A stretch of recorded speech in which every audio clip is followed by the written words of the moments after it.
Hello दोस्तों, नमस्कार। SSC online classes में आप सभी का स्वागत है। पिछले क्लासों में हम लोग बहुपद के बारे में चर्चा किए थे, जो अलजेब्रा के एक पार्ट था। हम लोग जानते हैं कि अलजेब्रा जो है 20 मार्क्स का पढ़ना है। उसमें एक चैप्टर हम लोग ये बहुपद को हम लोग शुरू करके देख रहे थे। बहुपद के बारे में हम लोग ने देखा था कि बहुपद के प्रकार, बहुपद के वर्गीकरण। आइए उससे रिलेटेड हम लोग कुछ क्वेश्चन को देखते हैं। क्वेश्चन हम लोग का है, अच्छा कोई एग्जाम्पल क्वेश्चन दिया गया है कि नीचे दी गई आकृति 2.9 में ग्राफों को देखिए। अब प्रत्येक आकृति y = px, जहां px एक बहुपद है का ग्राफ है। ग्राफों से प्रत्येक के लिए px के शून्यकों की संख्या ज्ञात करना है, इन बताना है। ये ग्राफ देख करके शून्यकों की संख्या बताना है कि हम लोग को क्या है, और उसका आंसर भी यहाँ पर दे दिया गया। एग्जाम्पल का क्वेश्चन है ये, बहुपद वाले चैप्टर एनसीईआरटी का। तो देखिए हम लोग को क्या होता है कि इस बहुपद में हम लोग इसके ग्राफ में देखे हैं, ये जो फिगर 1 है, इसमें पहला फिगर में हम लोग देख रहे हैं कि x अक्ष को कितने जगह काटा गया, एक, और y को भी काटा गया। लेकिन जो ग्राफ है ये y = px के लिए दिया गया है, ये px पर यानी कि x अक्ष के लिए बताना है। तो देखिए हम लोग पहला के लिए लिखा गया है कि शून्यकों की संख्या एक है, क्योंकि ग्राफ x अक्ष को केवल एक बिंदु पर प्रतिच्छेद करता है।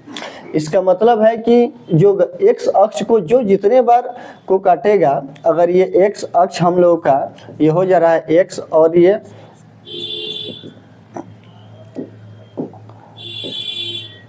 x डैश y और ये y डैश, तो अगर ये x अक्ष को कोई अगर हम लोग रेखा खींचते हैं, अगर जितने बार इसको काटेगा तो उसकी शून्यकों की संख्या उतनी बताई जाएगी। यहाँ पे एक और एक दो जगह काट दिया तो शून्यकों की संख्या दो जगह बताएंगे।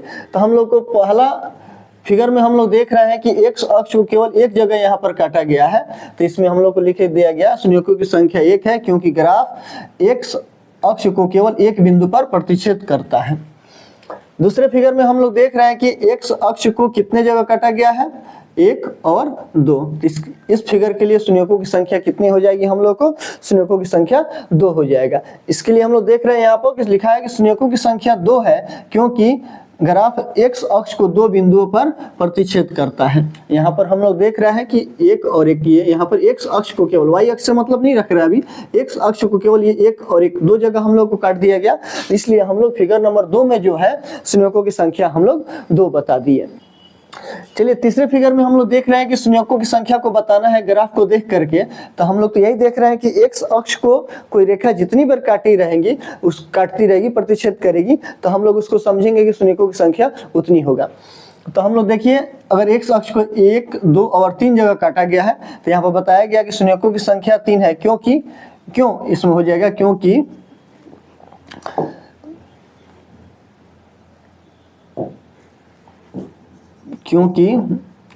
ग्राफ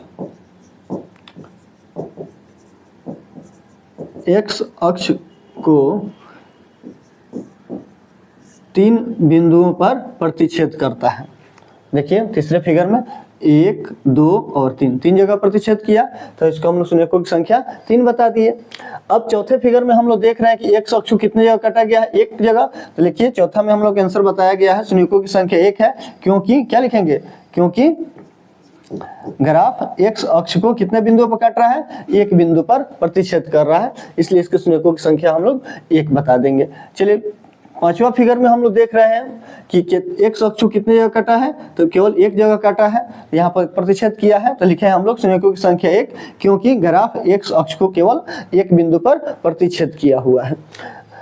छठे फिगर में हम लोग देख रहे हैं कि कितने जगह x अक्ष को काटा गया है, तो देखिए आप लोग भी 1, 2, 3, 4, तो हम लोग लिखे हैं शून्यकों की संख्या 4 है, क्योंकि x अक्ष को 4 बिंदुओं पर प्रतिच्छेद किया गया है। इस तरह से हम लोग ये क्वेश्चन को हम लोग देख लिए। अब आइए इसके एक्सरसाइज के क्वेश्चन को हम लोग 2.1 का क्वेश्चन दिया गया है, जो अभी एग्जांपल देख रहे थे उसी से रिलेटेड है। इसमें भी आप लोग को 6 फिगर दिया गया है। देखिए 1, 2, 3, 4, 5, 6, और इस फिगर को देख करके बताना है शून्यकों की संख्या। तो अगर x अक्ष को एक जगह काटेगा, एक जगह पर एक बिंदु पर प्रतिच्छेद करेगा तो उसके संयोजकों की संख्या 1 होगा। x अक्ष को दो जगह प्रतिच्छेद करेगा तो संयोजकों की संख्या 2, तीन जगह प्रतिच्छेद करेगा तो संयोजकों की संख्या 3 बताएंगे हम लोग। तो पहला फिगर में हम लोग देख रहे हैं कि x अक्ष को केवल जो रेखा ये खींचा गया है केवल y को काटा है, x अक्ष को नहीं काटा है, तो इसलिए संयोजकों की संख्या इसको कितना बताएंगे, शून्य बताएंगे। संयोजकों की संख्या शून्य मतलब एक भी शून्यक नहीं निकलेगा क्योंकि ये x अक्ष को प्रतिच्छेद फिगर 1 में नहीं किया गया है। दूसरा में हम लोग देख रहे हैं, दूसरा फिगर जो है यहाँ पर x अक्ष को केवल यहाँ पर एक जगह प्रतिच्छेद किया है तो इसके संयोजकों की संख्या हम लोग कितना बताएंगे, 1 बताएंगे क्योंकि x अक्ष को केवल एक बिंदु पर प्रतिच्छेद किया गया है, कोई रेखा काटी हुई है, प्रतिच्छेद की है। तीसरे फिगर में हम लोग देख रहे हैं कि संयोजकों की संख्या कितनी होगी, यानी कि हम लोग को बताना है कि x अक्ष को कितने बार काटा गया है, 1 2 3, यानी x अक्ष को तीन बिंदुओं पर प्रतिच्छेद किया गया है, तो इसलिए इसको फिगर नंबर 3 का संयोजकों की संख्या हम लोग 3 बताएंगे। चौथे नंबर फिगर में हम लोग क्या देखेंगे, इसमें जो है हम लोग को x अक्ष को कितने जगह काटा गया है, तो 1 और 2, एक जो रेखा खींची गई है 1 और 2, ये 2 जगह काटा गया है। इसका मतलब कि यहाँ पर हम लोग फिगर नंबर 4 में संयोजकों की संख्या 2 बताएंगे। आप लोग बताइए पांचवा जो फिगर दिया है उसमें संयोजकों की संख्या कितनी होगी, तो हम लोग यही जानते हैं कि x अक्ष को देखेंगे कि x अक्ष को कितने जगहों पर कितने बिंदुओं पर प्रतिच्छेद किया गया है। तो हम लोग देखिए काउंट कर रहे हैं 1 2 3 और 4, यानी कि पांचवा फिगर में x अक्ष को 4 जगह प्रतिच्छेद किया गया है, इसकी संयोजकों की संख्या 4 हो जाएगी। छठा फिगर में हम लोग देख रहे हैं कि 1 2 3, यानी छठे फिगर में x अक्ष को 3 जगह प्रतिच्छेद किया गया तो संयोजकों की संख्या हम लोग को 3 हो जाएगी। इस तरह से 2.1 आप लोग का ज्यादा क्वेश्चन इतना ही दिया हुआ था, संयोजकों की संख्या ही केवल बताने के लिए। अभी हम लोग 2.1 को देख रहे थे, तो अभी हम लोग चलिए 2.2 को देखते हैं। बहुपद के 2.2 का क्या क्वेश्चन है। क्वेश्चन है हम लोग को कि निम्न द्विघात बहुपद के संयोग ज्ञात कीजिए और संयोजकों तथा गुणांकों के बीच के संबंध की सत्यता की जांच कीजिए। देखिए अगर हम लोग को द्विघात बहुपद दिया गया है और उसके संयोजकों की जांच करना सत्यता जो दिया गया है, तो देखिए क्या होता है कि द्विघात बहुपद का व्यापक रूप हम लोग जानते हैं ax square bx plus c होता है, जहां a does not equal to 0। द्विघात बहुपद के दो संयोजक अल्फा और बीटा है, तो एक अल्फा और बीटा दोनों संयोजकों को अगर जोड़ा जाता है तो ये -b/a के बराबर होगा, यानी कि ऋणात्मक में x का गुणांक और x स्क्वायर का गुणांक बटा में हो जाएगा। अगर इसका दोनों को गुणनफल दिखाया जाएगा, दोनों संयोजकों को अल्फा और बीटा के गुणनफल, तो ये हो जाएगा अचर पद बटा x स्क्वायर का गुणांक। द्विघात बहुपद में ये होता है। अगर हम लोग को एक ये रैखिक बहुपद रहता तो उसका तो व्यापक रूप हम लोग जानते हैं कि ax प्लस b होता है, जहां a does not equal to 0, और इसका एक संयोजक अगर अल्फा है तो ये हो जाएगा हम लोग को -b/a। इसी प्रकार हम लोग त्रिघात बहुपद का जो x cube plus bx square cx plus d और जहां a does not equal to 0, तो हम लोग ये भी जानते हैं कि एक रैखिक बहुपद के संयोजकों की संख्या 1, द्विघात बहुपद के संयोजकों की संख्या 2 अल्फा और बीटा, और त्रिघात बहुपद के संयोजकों की संख्या अल्फा बीटा और गामा होता है। तो त्रिघात बहुपद के संयोजकों के बीच का जो संबंध होता है उसके अगर संयोजकों को अगर हम लोग तीनों संयोजकों को जोड़ते हैं अल्फा प्लस बीटा प्लस ये गामा, तो ये हम लोग को -b/a के बराबर, यानी कि x स्क्वायर का गुणांक बाई एक्स क्यूब का गुणांक है, और ये क्या है कि ये ऋणात्मक संख्या में है। अगर दो को गुणनफल के साथ हम लोग लिखते हैं, यानी कि alpha beta plus beta gamma plus ये alpha beta beta gamma plus gamma alpha, तो ये हो जाएगा हम लोग को c/a, यानी कि x का गुणांक बट्टा में x क्यूब का गुणांक, और तीनों गुणनफल के एक साथ लिखा जाए, तीनों ये अल्फा बीटा गामा तीनों संयोजकों को अगर एक साथ गुणनफल के साथ हम लोग लिखते हैं अल्फा बीटा गामा, तो ये हो जाएगा माइनस ये d क्या है यहाँ पर अचर पद है, ऋणात्मक में है, और x क्यूब के गुणांक के, ये हम लोग को तीनों जो है शून्यकों के बीच के संबंध होती है और जांच करते हैं, LHS में रखते हैं वैल्यू, RHS आता है तो इसका मतलब कि सत्यता की जांच होती है। तो हम लोग को जो दिया गया जो क्वेश्चन है हम लोग को वो बहुपद द्विघात बहुपद में दिया गया है, उसके लिए हम लोग ये फॉर्मूला का प्रयोग करते हैं। ठीक है, चलिए हम उस क्वेश्चन को हम लोग बनाते हैं। निम्न द्विघात बहुपदों के शून्यक ज्ञात कीजिए और शून्यकों तथा गुणांकों के बीच के संबंध की सत्यता की जांच करें। तो पहले हम लोग इसके शून्यक ज्ञात करते हैं। जो क्वेश्चन दिया गया है हम लोग के पास x² - 2x - 8 दिया है। शून्यक ज्ञात करने के लिए इसको हम लोग क्या करेंगे, 0 के बराबर कर दिए। अब हम लोग के पास 8 जो यहाँ पर लिखा गया है कांस्टेंट टर्म, उसको हम लोग ऐसे दो फैक्टर करें जिसको घटाने पर 2 हो जाए, गुणा करने पर फिर हम लोग को 8 हो जाए। तो इसको हम लोग लिख सकते हैं x² - 4x प्लस 2x और -8, क्योंकि 2 और 4 को गुणा करेंगे तो हम लोग को -8 हो जाएगा और फिर ये -4x में से +2 जोड़ते हैं हम लोग तो -2x हो जाएगा। x कॉमन निकालेंगे हम लोग तो ये हो जाएगा x - 4 और यहाँ पर +2 कॉमन हो जाएगा तो x - 4। दोनों कोष्ठ में हम लोग देखें कि बराबर आ गया। यहाँ पर हम लोग लिख लिए x + 2 और ये हो गया x - 4 और ये सब किसके बराबर है, 0 के बराबर है, 0 के बराबर किए। अगर हम लोग x + 2 = 0 लिखते हैं तो x = हम लोग को कितना हो जाएगा, -2, जो कि एक अल्फा हो जाता है। और ये x - 4 = 0 तो ये हो जाएगा हम लोग को कितना, x = 4। दो शून्यक हम लोग के पास निकल गया, एक -2 और एक 4 हो गया। अब इसकी हम लोग को जांच करना है। तो यहाँ पर हम लोग के पास अल्फा = कितना हो जाएगा, -2 और ये बीटा = हम लोग लिख दिए 4। चलिए हम लोग देखते हैं कि जांच कर रहे हैं।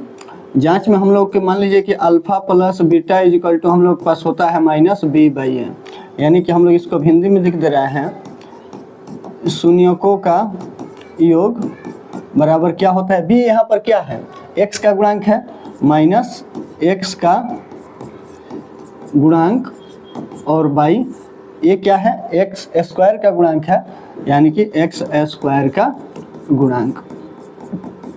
तो हम लोग अब देख रहे हैं कि शून्यकों का योग जो हम लोग लिखेंगे, एक हो जाएगा -2 और ये 4 हम लोग के पास कितना के बराबर होगा, 2 के बराबर। और ये निश्चित है कि इसके बराबर हो जाएगा x का गुणांक। x हम लोग का गुणांक कितना है, -2। एक क्या दिया हुआ था, ये हम लोग के पास माइनस है और x का गुणांक हम लोग के पास -2 है, तो ये हम लोग के पास हो जाएगा -2 और x² का गुणांक बाई में 1 है तो कोई। और यहाँ भी हम लोग देख रहे हैं कि -2 + 4 बराबर हम लोग कितना हो जाएगा, 2 के बराबर हो जाएगा। एक और इसमें जांच होता है हम लोग को अल्फा × बीटा, ये हो जाएगा c/a के बराबर। और ये हम लोग को लिखेंगे शून्यकों का गुणनफल, ये किसके बराबर होगा, तो शून्यकों का गुणनफल जो होता है c यहाँ पर क्या है, अचर पद है, कांस्टेंट टर्म है और कोफिशिएंट ऑफ x²। तो x² का गुणांक हम लोग के पास कितना है, a है। चलिए तो यहाँ पर हम लोग अब देखते हैं कि शून्यकों का गुणनफल यानी कि -2 और 4 ये किसके बराबर हो जाएगा, -8 के। और देखिए अचर पद हम लोग के पास कितना है, यहाँ पर ऑलरेडी पहले से -8 दिया हुआ है और x² का गुणांक बाई में 1, तो कोई दिक्कत तो नहीं है। इस तरह से हम लोग के क्या हो गया, जांच भी हो गया। चलिए दूसरा क्वेश्चन है हम लोग के पास 4s² - 4x + 1, इसको हम लोग शून्यक निकालना है तो इसको भी 0 के बराबर कर लिए। तो यहाँ पर इसको हम लोग तोड़ने के लिए दो तरीका से तोड़ सकते हैं, या तो एक फैक्टर हो गया और ये हम लोग क्वेश्चन देख भी रहे हैं कि a - b के होल स्क्वायर पर भी ये फैक्टर ये हो सकता है। दोनों तरीके से हम बना दे रहे हैं। पहले आप लोग a - b के होल स्क्वायर पर दिख रहा है तो उससे देख लेते हैं क्या लिखेंगे। इसको हम लोग 2s का होल स्क्वायर -2 × 2s और × 1 + 1 का होल स्क्वायर = 0। तो ये फार्मूला हम लोग के पास हो गया a² - 2ab + b का होल स्क्वायर, ये कितना हो जाएगा 2s - 1 का होल स्क्वायर = 0। तो 2s - 1 = 0, इसी चीज़ को दो बार लिखते हैं तो 2s = हो जाएगा 1, इसलिए x = हम लोग को 1/2, क्योंकि ये स्क्वायर है तो बार बार यही दोनों होगा। नहीं तो इसको ऐसे भी हम लोग लिख सकते हैं, इसको दो बार हम लोग लिख लेते हैं जब स्क्वायर दिया हुआ है। तो चलिए इसको हम लोग 2 - 1 का होल स्क्वायर दिया हुआ है तो इसको हम लोग दो बार इंटू में लिख सकते हैं, 2s - 1 और 2s - 1 = 0। दोनों फैक्टर तो एक ही है। 2s minus one equal to 0, तो 2s इजक्वल टू हो गया 1, इसलिए s इजक्वल टू 1/2। और यहाँ भी हम लोग पास वही हो जाएगा, 2s minus one equal to 0, 2s equal to 1, s equal to 1/2। यहाँ पर हम लोग का अल्फा और बीटा दोनों का मान क्या है, 1/2 आया है। फिर हम लोग जाँच करेंगे। तो जाँच करने के लिए भी हम लोग क्या जानते हैं, वही फार्मूला जो जानते हैं इसके पहले वाले क्वेश्चन में देखे थे, अल्फा प्लस बीटा बराबर माइनस बी बाई ए के बराबर, यानी कि शून्यकों का योगफल जो है किसके बराबर होगा, x का गुणांक और बाई एक्स स्क्वायर गुणा। तो यहाँ पर हम लोग क्या है, s है, तो ये b क्या है, s का गुणांक है और बाई s स्क्वायर का गुणांक है। तो दोनों हम लोग को अल्फा और बीटा का मान तो 1/2 और प्लस 1/2 ये जोड़ेंगे तो हम लोग कितना 1/2 कितना के बराबर हो जाएगा, 1 के बराबर। तो अब देखिए हम लोग को ये कितना है, जांच में जो देखना है हम लोग को b का ये किसका गुणांक है, s का गुणांक है। s का गुणांक माइनस पहले से है और s का गुणांक जो b लिखा हुआ है वो कितना के बराबर है, वो -4 दिया हुआ है। और नीचे क्या है, s स्क्वायर का गुणांक जो a की जगह पर 4 है, तो ये क्या हो जाएगा, दोनों माइनस माइनस प्लस ऊपर हो गया और 4/4 कट कर कितना हो गया, 1 हो गया। ये भी जाँच हो गया, सत्यता की जाँच हो गई। अल्फा इंटू बीटा दोनों शून्यकों को गुणनफल बराबर जो होता है वो c/a के बराबर हुआ। इसको हम लोग अगर गुणा करते हैं 1/2 इंटू 1/2 तो ये हो जाएगा हम लोग को 1/4। और यहाँ पर हम लोग देख रहे हैं कि कांस्टेंट टर्म c की जगह पर कितना है 1 और a की जगह पर यहाँ पर कितना है 4। ये भी हम लोग देख रहे हैं कि LHS बराबर RHS, यहाँ भी LHS बराबर RHS, ये प्रूफ हो गया। इसको क्वेश्चन को हम लोग ये a माइनस बी के होल स्क्वायर पे इसको बढ़ा दिए थे। अब हम लोग इसको फैक्टर करके भी हम लोग देख रहे हैं, फैक्टर करके बना दे रहे हैं, उसको देखेंगे आप लोग। इस क्वेश्चन को हम लोग गुणनखंड मेथड से देखते हैं। तो ये है हम लोग के पास 4s square minus 4s plus 1 equal to 0 है। इसको हम लोग फैक्टर करते हैं तो फर्स्ट इंटू लास्ट को गुणा करेंगे, 4 इंटू 1 हो जाएगा 4। 4 को ऐसा फैक्टर करना है कि जिसको जोड़ने पर हम लोग कितना हो जाए, -4 और गुणा करने पर 4, तो वही -2 और -2 हो जा रहा है। तो कितना हो जाएगा 4s स्क्वायर, इसके जगह इसके लिए 4s के लिए हम लोग 2s माइनस 2s लिख दिए, दोनों तो जोड़ेंगे तो -4 हो जाएगा और प्लस हो गया 1 इक्वल टू 0। यहाँ पर हम लोग इस 4s स्क्वायर माइनस 2s में कॉमन क्या निकल जाएगा, 2s कॉमन निकल गया, ये बचेगा 2s माइनस 1 और यहाँ पर इसमें से हम लोग कुछ कॉमन नहीं निकलेगा तो -1 को कॉमन निकाल देते हैं। तो 2s ये प्लस में है तो माइनस, ये माइनस में है तो प्लस, यानी कि ये माइनस में है तो प्लस हो गया और ये प्लस में है तो ये क्या हो जाएगा, माइनस इक्वल टू 0 हो गया। हम लोग के पास 2s माइनस, हम लोग के पास कितना 2s माइनस 1 और फिर 2s माइनस 1, क्योंकि दोनों कोष्ट को एक जगह लिख दिया, फिर 2s माइनस 1 वाला एक जगह 0 के बराबर किया इसको। तो 2s माइनस 1 इक्वल टू 0, तो यहाँ से तो इसके दूसरे मेथड से जो बताए थे हम लोग पहला मेथड से, उसके तो यहाँ से सेम हो गया। फिर भी आप देख लीजिए 2s माइनस 1 इक्वल टू 0 तो कितना हो जाएगा, 0 के बराबर करेंगे तो 2s ये -1 उधर RHS में जाकर 1 हो गया, इसलिए s इक्वल टू कितना हो गया 1/2। फिर इसके लिए हम लोग लिखते हैं 2s minus 1 equal to 0, 2s equal to 1, इसलिए s इक्वल टू हो गया हम लोग के पास 1/2। अल्फा और ये बीटा इसके पहले वाले क्वेश्चन में जांच करके बताए थे, सेम वही चीज़ हो गया, जांच आप लोग करेंगे। इसी क्वेश्चन का हम लोग पहला मेथड से बताए थे, उसमें तो जांच किए हैं इसको। चलिए थर्ड क्वेश्चन हम लोग हैं, इसके लिए हम लोग के पास ये क्वेश्चन हम लोग ऐसे लिख लीजिए, 6x square minus 7x minus 3, और इसको भी 0 के बराबर कर लेते क्योंकि इसकी शून्य ज्ञात करना है। तो ये देख रहे हैं हम लोग द्विघात बहुपद है, शून्यकों की संख्या 2 यानी अल्फा प्लस बीटा, ये अल्फा और बीटा निकलेगा। तो इसके लिए हम लोग फर्स्ट इंटू लास्ट को अगर गुणा करते हैं 6 इंटू -3 तो -18 हो जाएगा, और -18 को ऐसा फैक्टर करना है हम लोग को कि माइनस करने पर नहीं घटाने पर 7 बच जाए और गुणा करने पर फिर हम लोग को -18 हो जाए। तो देखिए हम लोग के पास आ रहा है 9 दूना 18 और 9 में से 2 घटाएंगे तो फिर -7 हम लोग का हो जाएगा। ये हो जाएगा 6x square minus 9x plus 2x और -3 इक्वल टू 0, क्योंकि 9 में से -9 में से 2 को हम लोग प्लस किए हैं तो फिर हम लोग के पास -7 हो जाएगा। तो ये फैक्टराइजेशन करने आप लोग 9th क्लास में ही सीखे होंगे। चलिए यहाँ से क्या कॉमन निकालेंगे, अगर इसमें से कॉमन निकालते हैं तो हम लोग देख रहे हैं कि 3x कॉमन निकल जाएगा, तो यहाँ बचेगा 2x और ये -3, और यहाँ पर कुछ कॉमन नहीं निकलने वाला तो 1 निकाल दिए प्लस में, ये हो जाएगा 2x माइनस 3 इक्वल टू 0। ये 3x प्लस 1 एक फैक्टराइजेशन, दूसरा हो गया 2x माइनस 3 इजकल टू 0 दूसरा फैक्टराइजेशन। दो फैक्टर निकल गया, इसको शून्यक निकालना है, 0 के बराबर करेंगे तो 3x plus 1 equal to 0, 3x equal to ये प्लस में आरएचएस में जाएगा तो -1, इसलिए x इजकल टू -1/3। ये हो गया हम लोग के पास अल्फा इजकल टू -1/3। बीटा के लिए 2x minus 3 equal to 0, 2x equal to 3, इसलिए x इजकल टू 3/2, यानी कि ये बीटा इजकल टू हम लोग के पास 3/2 निकल गया। इसके लिए भी हम लोग को क्या करना है, जांच करना है। पिछले क्लास दो क्वेश्चन में हम लोग जांच करके दिखाए हैं।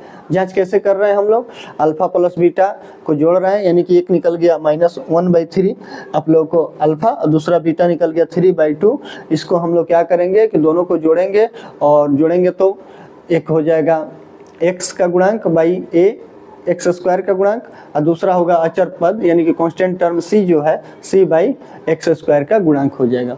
जांच आप कर सकते हैं। चलिए नेक्स्ट क्वेश्चन हम लोग देख रहे हैं।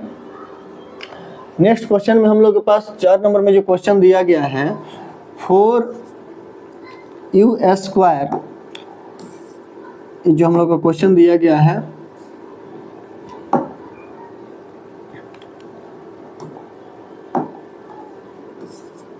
फोर u² प्लस 8u, और इसका भी शून्यक ज्ञात करना है, शून्यक की इसके भी जांच करना है। तो जब हम लोग देख रहे हैं कि इसका फ्रैक्शन का दूसरा कांस्टेंट टर्म तो दिया नहीं है, यहीं से हम लोग कॉमन निकल जाएगा। हम लोग इसमें कॉमन निकाल ले रहे हैं, 4u² दिया हुआ है प्लस 8u, तो 4 कॉमन निकल गया, यहाँ कुछ नहीं बचेगा तो u एक बचेगा, और जब इसमें से 4u निकल गया तो +2 हो गया, 0 के बराबर कर दिए। अब हम लोग यहाँ पर देख रहे हैं कि 4u जो लिखा गया है हम लोग के पास, इसको भी हम लोग क्या कर रहे हैं, 0 के बराबर कर देते हैं। तो 4u इजकल टू 0, यानी कि u इजकल टू 0/4, ये भी हो गया 0। एक शून्यक हम लोग को 0 हो गया, और दूसरा का हम लोग के पास यानी कि ये हो गया अल्फा, और बीटा के लिए हम लोग u प्लस 2 इजकल टू 0 है, तो u इजकल टू कितना हो जाएगा, -2। क्वेश्चन में कहा गया है कि यहाँ पर जांच करना है हम लोग को। अगर यहाँ पर अगर हम लोग थोड़ी देर के लिए a बराबर लिख दे 4, b इजकल टू 8 और c इजकल टू कुछ नहीं तो क्या है, 0 दिया हुआ है। तो अल्फा प्लस बीटा अगर हम लोग जांच करते हैं, अल्फा प्लस बीटा बराबर होता है -b/a, यानी कि ये किसके बराबर होगा हम लोग को, ये जो माइनस में x का ये यहाँ पे u लिखा हुआ है, चलिए तो हम लोग u ही लिख दे रहे हैं यहाँ पर, क्या माइनस u का गुणांक बाई जो है ये किसके हो जाएगा, u² का गुणांक। तो देखिए अब ये हम लोग के पास क्या हो जाएगा, अल्फा निकला है हम लोग के पास 0, प्लस बीटा निकल गया है हम लोग के पास -2, तो ये हो जाएगा हम लोग का -2। चलिए u का गुणांक हम लोग के पास कितना है, यहाँ पर ये लिखना है हम लोग को, माइनस पहले से लिखना है, और u का गुणांक हम लोग को दिया हुआ है 8, और x u² का गुणांक जो है 4 है, ये कट करके हम लोग कितना हो जाएगा, -2। देखिए एक LHS यहाँ, RHS इसके लिए यहाँ पर आया, दोनों बराबर आ गया। अगर इसको हम लोग अल्फा इंटू बीटा को दिखा रहे हैं इसके लिए, तो अल्फा इंटू बीटा बराबर हम लोग को हो जाएगा c/a, यानी कि ये किसके लिए हो जाएगा, अचर पद है c, और a किसका है, तो इस क्वेश्चन के लिए u² का गुणांक के बराबर है। तो हम लोग के पास अल्फा हो गया 0 और बीटा हो गया हम लोग के पास कितना, -2, गुणा करेंगे तो कितना हो जाएगा, 0 के बराबर। और यहाँ पर हम लोग देख रहे हैं कि अचर c बराबर कुछ नहीं दिया है, तो क्या मानते हैं, उसको 0 मान लिए हैं। और नीचे क्या है हम लोग का u² का गुणांक, u² का गुणांक हम लोग के पास 4 है, 0 में 4 से भाग करें तो 0, यहाँ भी LHS बराबर RHS। अब एक क्वेश्चन और दिया हुआ है 5 नंबर में हम लोग के पास, t² - 15 दिया हुआ है, इसका भी शून्यक ज्ञात करना है और जांच करना है। नेक्स्ट क्वेश्चन देख रहे हैं, उसको यहाँ पर हम लोग बना लेते हैं। 5वां क्वेश्चन जो है, 5 ये 6 नंबर इसके लिए बनाते हैं पहले। 5 नंबर जो क्वेश्चन था t² - 15 दिया हुआ था, इसको 2 तरीके से भी बना सकते हैं। इसको लिए भी हम लोग दोनों आप लोग को दिखा दे रहे हैं। इसको शून्यक ज्ञात करने के लिए हम लोग क्या करते हैं कि 0 के बराबर तो करेंगे ही, फैक्टर करने के बाद भी 0 के बराबर कर सकते हैं। इसको लिख लिए हम टी का होल स्क्वायर और माइनस √15 का होल स्क्वायर कर दिए। फिर √15 को दोनों को गुणा करेंगे तो क्या अपना हम लोग 15 हो जाएगा। और ये फार्मूला हम लोग के पास कौन सा बन गया अब, ए स्क्वायर माइनस बी स्क्वायर, यानी कि एक बार प्लस में और माइनस मतलब ए स्क्वायर माइनस बी स्क्वायर के बराबर कितना होता है, ए प्लस बी इंटू ए माइनस बी। उस फार्मूला पर हम लोग इसको लिखेंगे तो ये हो जाएगा टी प्लस रूट में 15 है और ये हो जाएगा टी माइनस रूट में 15 माइनस के साथ। इसको भी शून्य के जीरो, जिसका शून्य निकालना है जीरो के बराबर किए तो टी प्लस √15 बराबर जीरो, तो टी इक्वल टू कितना माइनस √15। एक और हो गया माइनस में √15 दिया हुआ है तो टी बराबर कितना हो जाएगा 15 रूट में, यानी कि एक प्लस में और एक बार माइनस में हम लोग को क्या हो गया ये आ गया। जांच इसके लिए भी करना है, एक अल्फा और एक बीटा के लिए। तो चलिए अल्फा प्लस बीटा बराबर हम लोग के पास, हालांकि यहाँ पर अगर हम लोग फिर लिखें कि a इक्वल टू कितना है तो 1 लिख सकते हैं, b इक्वल टू 0 और c इक्वल टू माइनस कितना है 15 दिया हुआ है। अल्फा प्लस बीटा बराबर हम लोग जानते हैं कि माइनस बी बाई ए होता है। अल्फा का वैल्यू माइनस में √15 गुणे 1 आया हुआ है हम लोग को √15 प्लस में, दोनों को ये प्लस करना है ना। तो एक हो गया माइनस √15, एक प्लस में √15, दोनों कट करके क्या हो जाएगा 0 हो जाएगा। और देख रहे हैं हम लोग कि b का गुणांक कितना, तो b हम लोग के पास कुछ नहीं है तो क्या है शून्य है, 0 है, 0 आया। और ये बाई में 1 तो ये 1 लिख भी दिए तो कोई मतलब नहीं, ये 0 हो गया। एक और इसमें होता है क्या चीज़, अल्फा इंटू बीटा। देखिए यहाँ पर अल्फा इंटू बीटा लिख दे रहे हैं तो ये हो गया c बाई ए। एक हो गया माइनस में हम लोग को कितना था √15 आया था। एक हम लोग के पास एक पहला जो इसका आया हुआ है हम लोग के पास शून्यक माइनस में √15, एक हो गया प्लस में √15, दोनों को गुणा करेंगे प्लस माइनस माइनस और √15 15 तो कितने के बराबर हो जाएगा, ये रूट हट जाएगा इसका। तो रूट जब हम हटा देंगे तो कितना के बराबर हो जाएगा -15 के बराबर। तो ये हम लोग के पास -15 हो गया। अब दिया गया है किसका जांच करना है, क्या वैल्यू आएगा, ये गुणा करेंगे तो c बाई ए। c हम लोग के पास कितना है ऑलरेडी -15 और a बराबर 1 दिया हुआ है। तो यहाँ भी हम लोग देख रहे हैं कि जांच हो रहा है। अल्फा इंटू बीटा बराबर c बाई ए हो रहा है। देखिए अल्फा के मान -15, बीटा के मान प्लस में √15 दिया हुआ है, ये भी रूट में है, दोनों को गुणा किया -15 आया। और ये हो रहा है c का गुणांक बाई 1। देखिए तो यहाँ पर c का गुणांक -15 दिया हुआ है और a बराबर 1 दिया हुआ है, यहाँ भी हम लोग को प्रूफ हो गया। आशा करते हैं कि इस प्रकार के क्वेश्चन जो बनाया जा रहा है आप सभी लोग को समझ में आया होगा। इसी प्रकार के वीडियो को पाने के लिए चैनल को सब्सक्राइब करें, वीडियो को लाइक करें। Thanks for watching.